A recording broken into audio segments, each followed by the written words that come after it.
Estamos aqui com Antônio Gustavo Amorim, nosso Guga. Prazer enorme, inenarrável de aqui estarmos com você, como diria Marília Gabriela, para apresentar o novo episódio do podcast Arete Esportes Oficial. Alô, você aí do outro lado da tela, estamos no ar, estamos juntos. Ivan, nosso parceiro grande Ivan Dias Marques, e aí? Pois é, pessoal, mais uma satisfação novamente estar com vocês aqui no Arete Esportes, falando sobre gestão esportiva, falando sobre transformação social por meio do esporte e com a satisfação de ter Guga aqui com a gente, né? Nosso grande Guga. Guga, a palavra é sua agora aí para você fazer uma primeira apresentação e a gente seguir nosso baba. Prazer é nosso, viu, Wilson, Ivan? Uma honra estar aqui com vocês. Esse projeto de vocês, que eu não tenho dúvida que será um sucesso, como tudo que vocês sempre fez, que vocês fizeram. Uma honra é muito minha. Bater um papo aqui com vocês, jogar um babinho aqui, falar de futebol, falar da velha guarda, falar da Antônios, falar da Falange, da Bamor. Tempos bons. Uma honra estar aqui com vocês. Que na época que a gente era torcida organizada de estudantes, né? Fazia vaquinha para comprar as coisas. Era bom demais. Bacana. Então, o Guga, desde sempre, eu me lembro perfeitamente, o Guga começou essas atividades de futebol de forma mais organizada, digamos assim, no Colégio Antônio Vieira, com as competições com os meninos, adolescentes, com os padres lá no Vieira, e nós temos esse elo, além de outros, esse elo também, sermos vieirenses, e já com muito sucesso, dada a facilidade que o Guga sempre teve e tem, a paixão pelo futebol e a facilidade de lidar com as pessoas, né? E um carisma, uma inteligência emocional muito grande e humana, e que isso, Guga, como nós conversávamos antes, se afina muito com o propósito do Arete, né, de transformação social através do esporte, através do futebol. E depois, no início da carreira de Guga, em agenciamento de atletas e gestão de carreira de atletas de futebol, lembro que no início, bem início, fazia gestão financeira, né, dos atletas, fluxo de caixa do pessoal, já eram atletas de sucesso, não só do Esporte Clube Vitória, mas de outros também aqui na Bahia, e não tinham ideia ainda como gerir financeiramente, era um boom dos atletas. E Guga entrou com a mão na luva, né, para poder fazer uma assessoria séria, direta e bem-sucedida desses atletas. E daí para frente foi só sucesso, né? Foi só sucesso em relação aos duas fontes de atuação da Antônios, criou Antônios, e assessoria esportiva, gerenciamento de carreira de atletas e outras coisas mais que têm sido feito. E, notadamente, sempre com sucesso e com crescimento, o que é notável a sua trajetória, Guga. É isso, essa trajetória de Guga aí na Antônios, ao lado de Antônio Telemon, é o tema desse episódio de hoje da gente, né? Gestão e cuidado na carreira dos atletas. Então eu te pergunto, Guga, voltando lá no tempo, no início da Antônios, vocês começaram com uma relação muito forte, principalmente no início com o Vitória, né? E com as carreiras desses atletas que surgiam na base, né? Como é que foi esse início de carreira? Lá, volta um pouquinho no tempo, década de 90, né? Por aí, 80... 93, né? Como é que foi esse início, né? Foi um pioneirismo, a gente pode dizer, né? O início, isso foi muito feliz. O início tudo começou pelo Vieira. Eu vou lhe dizer por quê. Porque eu entrei no Vieira como aluno, pequenininho, em 74. E saí do Vieira em 83, fui para a faculdade de Direito. E já em 80, eu já jogava no Vieira, já organizava os campeonatos do Vieirinha. E depois fui contratado pelo Vieira, pelo nosso padre Hugo, para coordenar todos os campeonatos do Vieira. E nisso a gente foi fazendo amizade. Nessa amizade, eu conheci Eliseu, que por acaso era irmão de Ricardo Dantas, que agarrava no Bahia. E frequentava muito a casa de Eliseu, de seu Newton, que inclusive o pai dele foi presidente do Bahia. Já o pai da esposa de seu Newton, Cícero Bahia Dantas, foi advogado do Bahia. Sim. E frequentava muito lá. E nessas minhas idas para lá, encontrei Tilemon. E dava carona Tilemon. Aí, como é que surgiu o Antônios? Marcelo Ramos despontou no Bahia. 92. Quem cuidava da carreira de Marcelo Ramos era uma coisa familiar, era Manuel, que está vivo, gente da melhor qualidade, tio dele. E Quando foi renovar o contrato, com medo de Maracajá, eles chamaram Glorisman, Antônio Glorisman, que infelizmente acabou de falecer tem um mês. Advogado criminalista, Sim. muito gente boa, uma figura espetacular. Muita saudade dele. E chamaram o Glorisman, vá comigo lá pra gente conversar com Maracajá, porque eu sozinho não vou, Manuel todos tremendo. Um abraço, Maneca. Você tá ouvindo esse programa aí, você é um amigo da velha guarda. E aí, Glorisman disse, eu vou chamar Tilemon pra gente montar uma empresa. Aí Tilemon reuniu com ele, Tilemon disse, rapaz, eu vou. Agora eu vou chamar uma pessoa que eu conheci, que é Guga, e vamos montar essa empresa. Aí reunimos na Ladeira da Barra, onde Glorisman morava, 93, agosto de 93, vai fazer 31 anos. E decidimos, vamos abrir a empresa. Que nome? Eu digo, o nome é fácil. Aí a ideia foi minha. Tem Antônio Tilemon, tem Antônio Glorisman, tem Antônio Gustavo. Não tem um nome para dar, Antônio. Vou montar Antônio. Aí Maracajá dizia, essa é a trindade dos Antônios. Quero acabar com o Bahia, brincadeira. Depois virou muito meu amigo. Claro. E aí surgiu com Marcelo Ramos. O primeiro jogador foi Marcelo Ramos e depois foi Naldinho. Então começou pelo Bahia. Começamos pelo Bahia. Aí depois é que a gente começou. Aí veio o Alex Alves, veio o Rodrigo Chagas, aí veio a galera toda, né? O Wesley, Paulo Isidoro, a Jorge Wagner, aí veio a galera toda que até hoje a gente tá junto aí. E foi fazendo muita amizade. Foi um trabalho no início, para você ir conversar com Maracajá não era fácil, não. E Paulo Carneiro. Putz. Vou contar, se você quiser Várias saber, histórias de tem muitas bastidores. histórias que contar. Muitas. Histórias de bastidores, a gente Muito. sempre conversava muito e percebia isso. Guga, Antônios cresceu, evoluiu, desenvolveu, se tornou não só de excelência, mas de referência, né? Dentro dessa coisa, dessa indústria de assessoria esportiva, gerenciamento de carreiras de jogador de futebol. Gostaria de saber de você quais foram os fatores-chave de sucesso dessa trajetória da Antônios historicamente até aqui.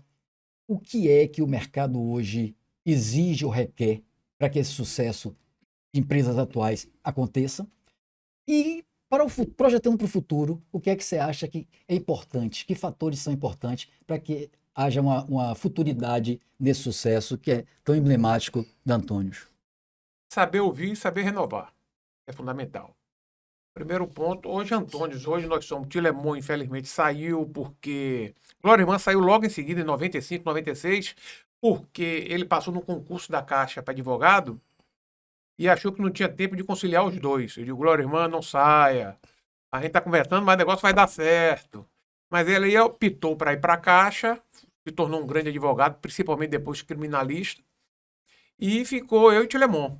Em 2002 entrou um outro Antônio, que é Antônio Fernando Tesserinho, Sim, que é filho de seu Garrido, sim, foi diretor Garrido. do Bahia, uma pessoa espetacular que está junto com a gente aí já há mais de 20 anos, fazendo um trabalho maravilhoso.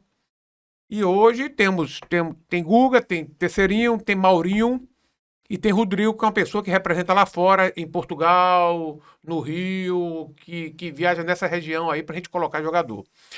O grande segredo é você saber renovar. Saber, digamos assim, entender o mercado, que não é fácil. Hoje está muito difícil, muito concorrido. Hoje a gente está vendo aí que dinheiro de tudo que é lugar está no futebol. E se você não tiver, digamos assim, uma postura, um respeito, a pessoa entender o que é o mercado, você vai ficando para trás. E não é fácil, a gente passou... Teve momentos que a gente sofria muito na época, porque você não tinha aceitação dos dirigentes para o jogador ter um representante. Era muito fácil, era muito melhor tanto para o Bahia quanto para o Vitória, quando eu digo Maracajá e Paulo Carneiro, eles tratarem diretamente com o jogador, porque era muito mais fácil eles renovarem, não vou dizer enrolarem, não quero dizer isso, mas era muito mais fácil eles colocarem a ideia deles. Eu vou contar um caso aqui para vocês que foi de Eloy. Vocês se lembram de Eloy, zagueiro? Zagueiro do Vitória. Sim, 99, Eloy foi terceiro colocado no Vitória, a zaga era Moisés, Eloy, Leandrinho. Eloy foi comprado junto com a Massari. Naquela época o jogador tinha direito, Wilson, a 15% da venda. 600 mil, 500 mil, foi 600 mil. Foi comprado. E aí Paulo Carneiro com, acho que era Fernando, o presidente do Camaçari. Eles acertaram, vamos vender, vamos. Agora eu não vou pagar os 15% do jogador. Eloy não tinha procurador. Aí disseram, Eloy, procure Guga. Eloy me ligou, digo, Eloy, vamos almoçar. O que é que tá acontecendo? Guga, estão me chamando, mas não querem pagar meus 15%. Falei, isso é obrigação. Não adianta que eles têm que pagar os 15%. E aí, o que é que eu faço? Falei, se você quiser me ouvir, e um menino espetacular. Guga, o que você fizer, tá feito. Eu digo que você vai fazer o seguinte, a gente vai marcar uma entrevista e você vai dizer que, infelizmente, você está largando futebol e vai voltar a ser ajudante de pedreiro. Ajudar seu pai trabalha com isso. E aí, Guga, o que é que vai acontecer? Eu falei, fale isso. Diga que você está largando futebol. Aí ele foi para a entrevista todo nervoso e falou isso. Deu 10 minutos, liga o Fernando, liga Paulo Carneiro. O que está acontecendo? Eu falei, ele parou de jogar. Você não vai pagar 600 mil? Paga os 600 mil. Ele não vai mais jogar. Aí qual é o caso? Ô, Paulo, ele tem direito aos 15%. Aí o Fernando me ligou, pagaram os 15% dele. Eles não vão perder os 500. E daí Quiseram ser começou o mais sucesso. esperto, e daí foi. Aí o menino todos, né, maravilhoso, entendeu? Isso é um caso, teve vários. Teve depois de eu contar pra vocês a transação de Wesley, quando o Wesley saiu do Vitória e foi pro Bahia, em 99. Isso é um caso que se eu contar pra vocês, vocês não acreditam. E vocês, se tiverem tempo, eu posso falar. O Wesley estava no Vitória, arrebentando em 98. Naquele time que tinha Petkovic, Bebeto, Túlio. E o Wesley arrebentando, Alain Delon. Aí termina o contrato de Wesley, o Wesley foi emprestado e o Vitória tinha que pagar $1 milhão, $1 milhão, um negócio desse. Era mais ou menos isso. Era barato o passe na época, uma vírgula, né? 1 milhão hoje seria o quê? Uns 10, 15. Sim. Estou em São Paulo, encontro Paulo Carneiro. E aí, Paulo? E o Wesley? Aí Paulo naquele jeito, quem tem Alain Delon não precisa de Wesley. Falei, não estou entendendo. É o que você entendeu, quem tem Alain Delon não precisa de Wesley. Então o Wesley tá livre? Tá livre. Aí, rapaz, liga Maracajá e Rui Ascioli. Guga, vamos falar de Wesley? Falei, vamos. Tá livre. Quando o Vitória soube que o Bahia ligou, Paulo Carneiro me liga. Ô, Guga, isso depois de... Eu tenho interesse em Wesley. Eu falei, agora você está em segundo plano. Você não quis, eu já estou conversando com outro time. Se outro time não quiser... Falei, e aí, você ouve proposta? Falei, ouço. É tudo que eu tenho que fazer, eu ouço proposta. Não tem problema nenhum. Agora eu lhe digo que você está em segundo plano. Aí eu ligo para o Wesley. O Wesley ganhava na época, eu acho que R$20 mil. 25 mil ele ficava no Vitória. Estava doido para ficar, para renovar. Aí eu digo, Wesley, está acontecendo isso, isso e isso. Ele, misericórdia. O que é que a gente faz? Eu falei, calma, vamos ver o Bahia, a gente tem um jantar marcado, vamos ver o Bahia. O Oportunity estava entrando no Bahia nessa época. Se o Bahia não quiser, a gente abre negociação, mas a gente deu a palavra, a gente tem que ouvir o Bahia. Eu vou ouvir a proposta, eu vou jogar lá para cima. Quanto é que você quer? Ele, não, uns R$30 mil tá bom. Eu digo, peraí. Aí Paulo me ligou. Eu digo, Paulo, o Wesley quer $30 mil e os 15% na mão. Você tá maluco, rapaz? Você sabe quanto é $30 mil? $30 mil é mais de R$100 mil. Você tá doido? Falei, então pronto, a proposta é essa. Se você quiser, um abraço, bateu o telefone aquele jeito dele. Deu 10 minutos, o telefone toca, que era. Eu pago os $30 mil. E manda ele vir pegar os 15% agora. Rapaz, eu ligo para o Wesley. Vamos pegar esse cheque. Eu falei, rapaz, você vai pegar esse cheque? Se o cheque bater e voltar, rapaz, calma, rapaz. Vamos vir primeiro que a gente tem uma reunião marcada. Aí fomos para a reunião. Ali naquele Prazeres da Carne, né? Sim. Ali atrás do centro de convenções. Com o Rui Ascioli. Conversa bonita, conversa para lá, para cá. Quando termina o jantar, eu digo, Rui, é o seguinte. Não temos tempo a perder. A preferência é do Bahia, porque eu lhe dei minha palavra. Agora eu tenho uma proposta que é $30 mil e os 15% do menino. Os 15% não é problema, Google. A oposição paga, mas $30 mil não existe. Ele ganha R$20 mil, como é que você quer $30 mil? Não existe. Eu falei, a proposta é essa. Se você quiser, pegar ou largar. Eu não quero. Aí tá, meu amigo Valtécio Fonseca ligando para o Euro. Ele veio pegar seu cheque. Seu cheque tá aqui. Eu falei, ô Guga, pega. Calma, rapaz. Aí eu tô saindo do restaurante que liga Maracajá. Ô Guga! que aconteceu? Falei isso. Vamos fazer o seguinte, amanhã de manhã, vá 8 horas da manhã pro escritório lá de Marcelo, que o Bahia agora é opportunity. A gente vai resolver isso. Depois passamos de 8 horas da manhã até 8 horas da noite para acertar o contrato e pagou os 30 mil dólares. Bateu o 30 mil martelo. dólares, 3 anos de contrato. Isso mostra muito, assim, que o jogador precisa ouvir, né? A experiência, a voz da experiência, de Teve quem... vários casos, vários. Teve vários que não ouviram também. né? Teve vários. Teve um de Alex Alves com Zezé Perrella, que foi fantástico.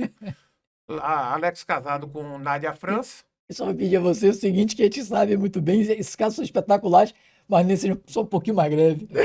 Para poder te botar uma sequência aqui. Alex com Nádia França, rapidinho. Alex foi vendido para o Hertha Berlim da Alemanha.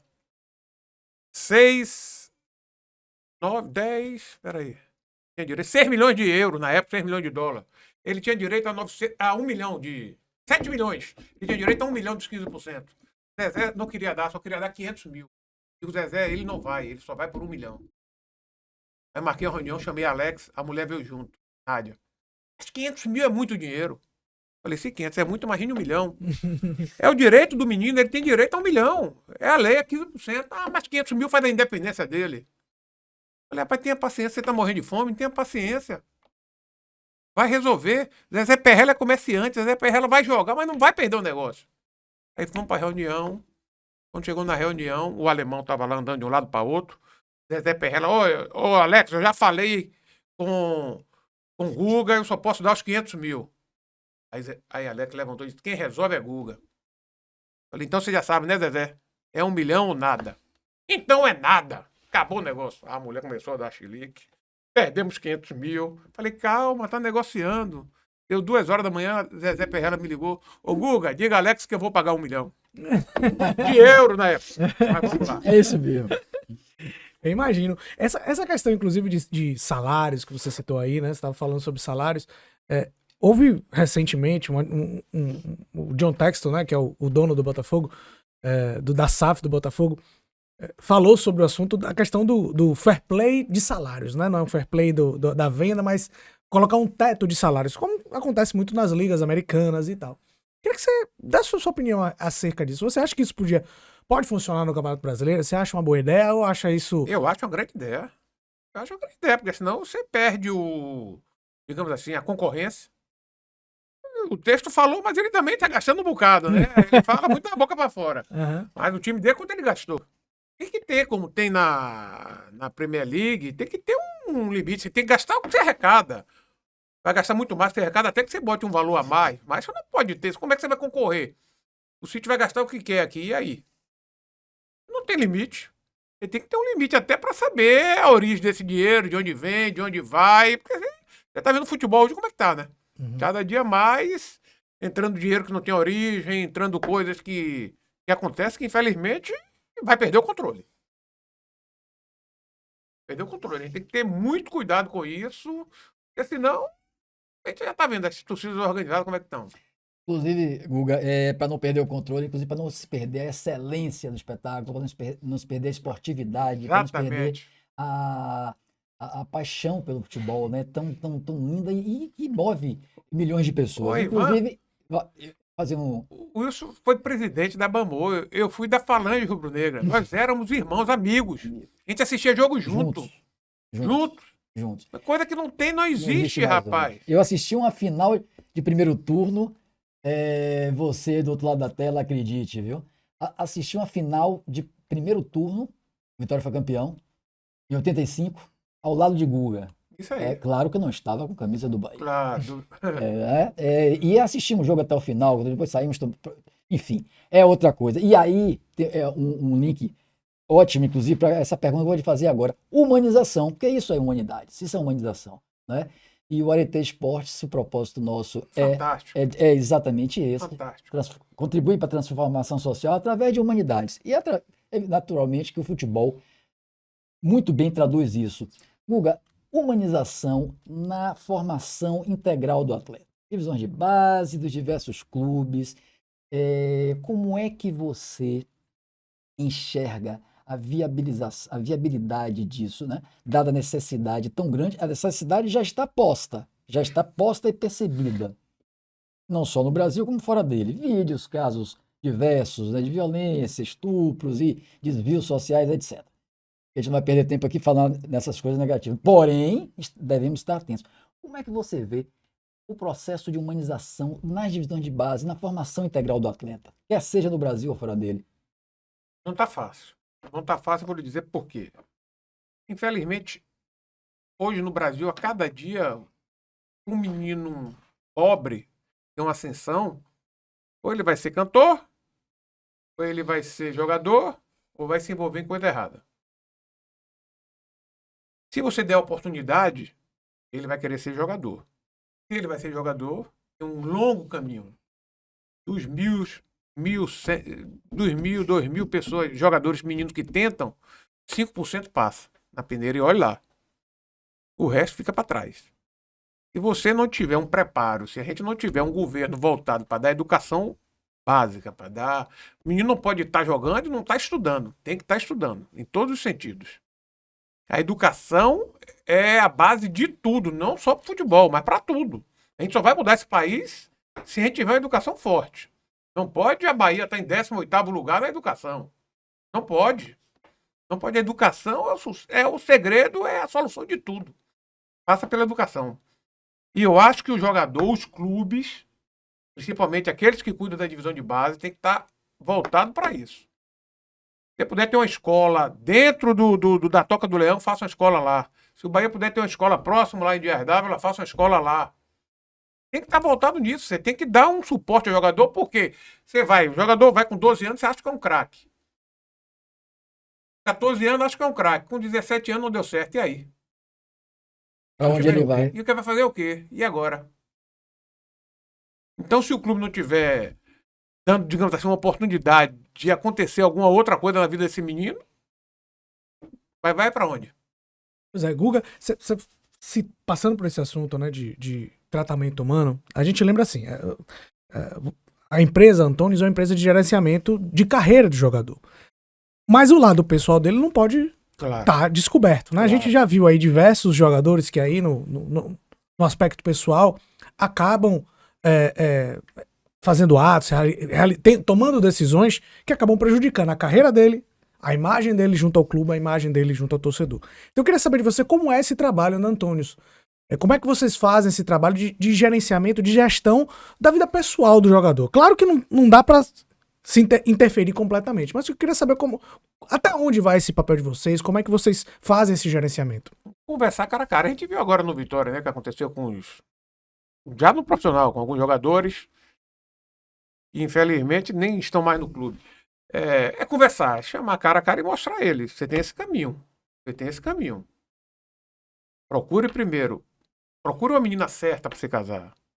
Procure uma pessoa que você goste, independente da origem, da cor, uma pessoa que você goste, que vai lhe ajudar. Porque a mulher ou ajuda ou destrói. E a questão é muito, Ivan, Wilson, é muito rápido. O jogador tá ganhando 5 mil hoje, amanhã tá ganhando 100. Imagine um menino sem preparo ganhando 100 mil. Achando que é o dono do mundo. Achando que pode tudo. É eterno. É eterno. E que passa rápido. Passa rápido. Aí você vai... a gente mostra os exemplos. Eu digo sempre a eles, nós tivemos mais de 100 jogadores de sucesso, que ganharam muito dinheiro. Alguns ganharam mais, outros ganharam menos. Mas aqueles que só tiveram um casamento, que estão com uma mulher até hoje, nenhum deles estão passando necessidade. Nenhum. Pode ter ganhado muito menos, mas que acertaram na mulher e que estão juntos, estão vivendo. Agora aqueles, teve vários, inclusive meus amigos, que eu falei e alertei várias vezes. Aqueles que ganharam muito, mas que tiveram 1, 2, 3, 4 mulheres, a conta chegou. E chega. Porque não houve. Eu vou lhe dizer uma coisa, teve um jogador que a gente começou a trabalhar com ele, só no início eu botei ele na Bélgica, Vitor Ramos. Teve uma coisa que ajudou muito ele. Quando você foi para a Bélgica, eu me lembro lá no contrato dele, lá tinha uma lei na Bélgica que o clube retinha 35% do valor do salário dele. Ia para uma previdência. E ele só tirava esse dinheiro quando tivesse 35 anos de idade. Quando ele assinou esse contrato, ele falou, isso é uma maluquice, eu quero meu dinheiro. Eu falei, rapaz, isso é lei. E é a melhor coisa que pode ter para você. Isso devia ter no Brasil. O dinheiro fica retido, ele acompanha o dinheiro, todo o rendimento, corrigindo. E quando ele tiver 35 anos de idade, agora ele está sacando o dinheiro. Eu não estou mais com ele, ele até outro dia mandou mensagem para um amigo em comum, disse, rapaz, agradeça a Guga, que hoje eu estou sacando esse dinheiro.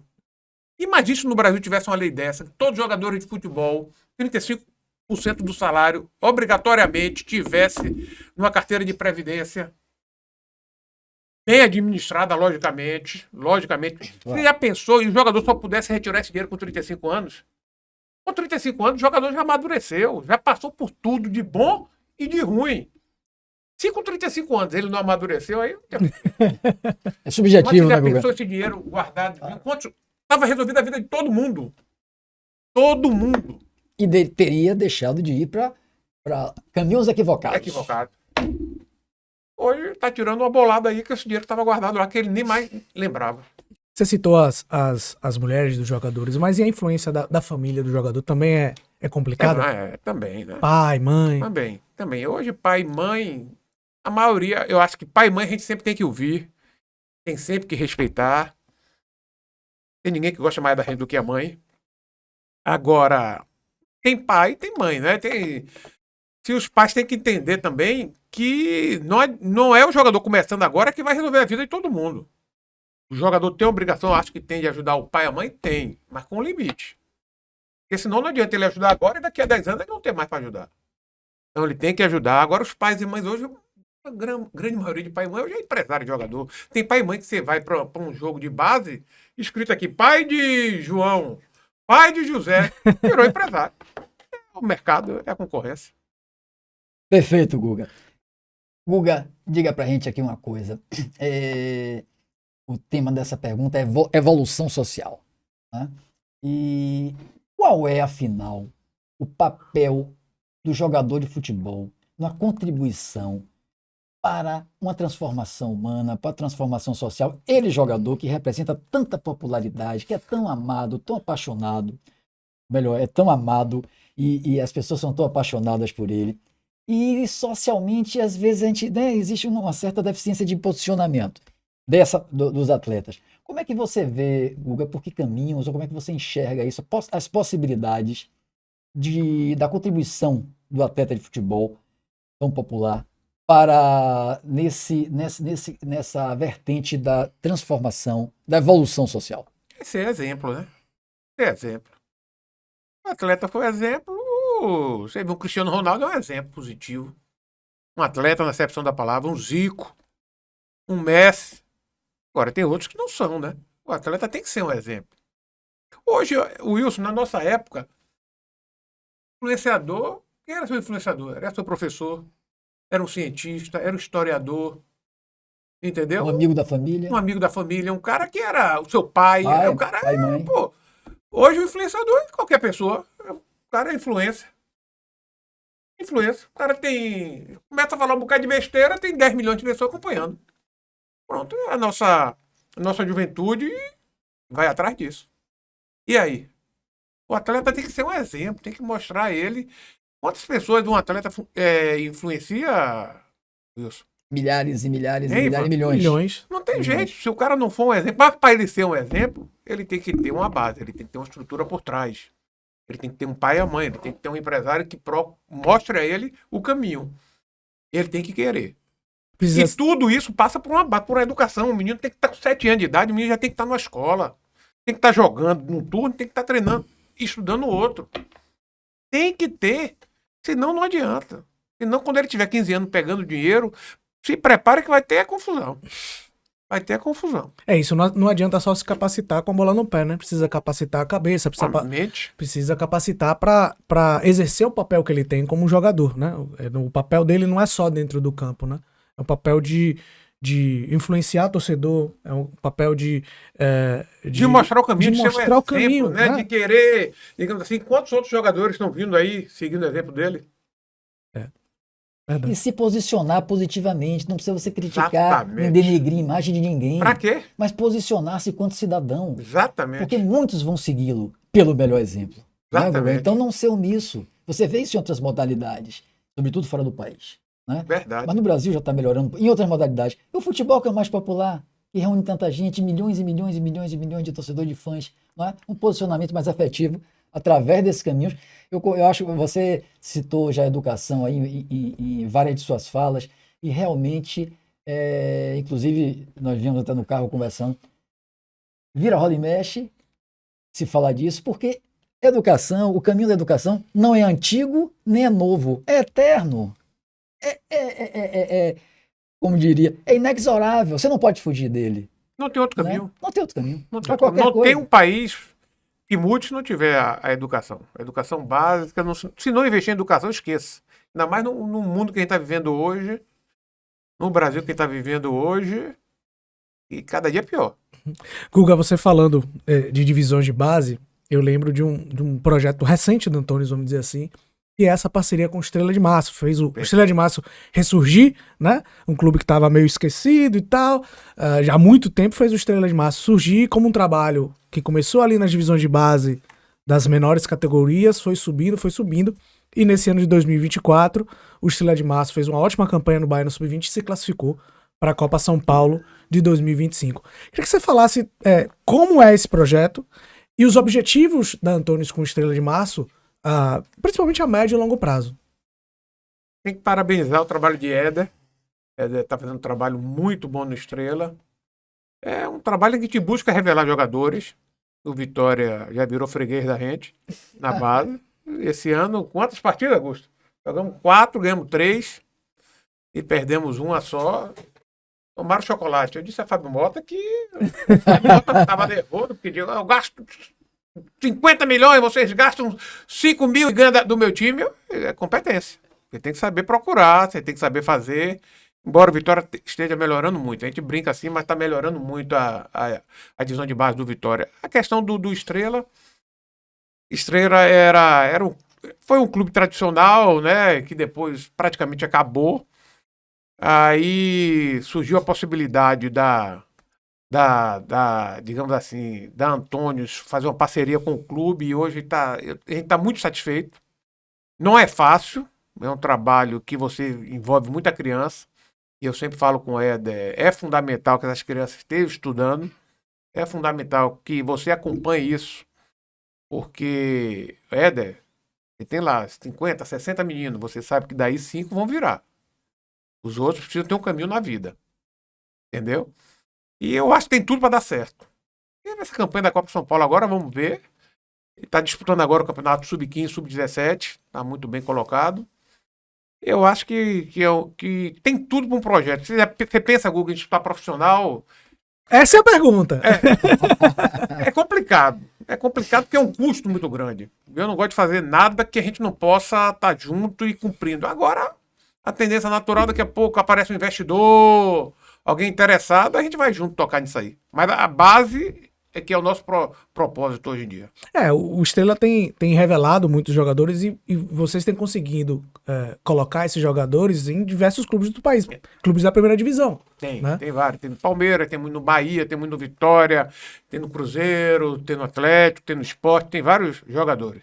Mas daí a se tornar uma realidade ainda tem muito, muito, muito caminho. Que bom, Guga. A gente deseja todo sucesso para Antônio, todo sucesso para você, todo sucesso para o Estrela de Março, que você possa voltar ao Arete Esportes daqui a algum tempo, colhendo mais frutos ainda desse seu trabalho, dessa sua belíssima carreira como gestor de esporte. Eu que agradeço a vocês e eu que desejo sucesso a vocês nesse novo projeto. O Wilson, sou fã de Wilson, Ivan também, mas o Wilson é da velha guarda, o Wilson é o irmão, entendeu? Fico muito feliz em estar aqui com vocês, muito mesmo. Tenho certeza que podem contar comigo nesse projeto aí. Já disse a Gustavinho para se preparar, para se matricular para o curso. Opa! Entendeu? E tem tudo para dar certo. Vocês estão de parabéns, projeto maravilhoso. Sabe por quê? Porque vocês fazem com o coração. Parabéns mesmo, viu? De coração. Obrigado, Guga. Obrigado. Alô, você, curtindo, compartilhando, se inscrevam no canal. Fiquem de olho, fiquem ligados, que o próximo episódio vem aí. Semana que vem já tem novidade. Um abraço.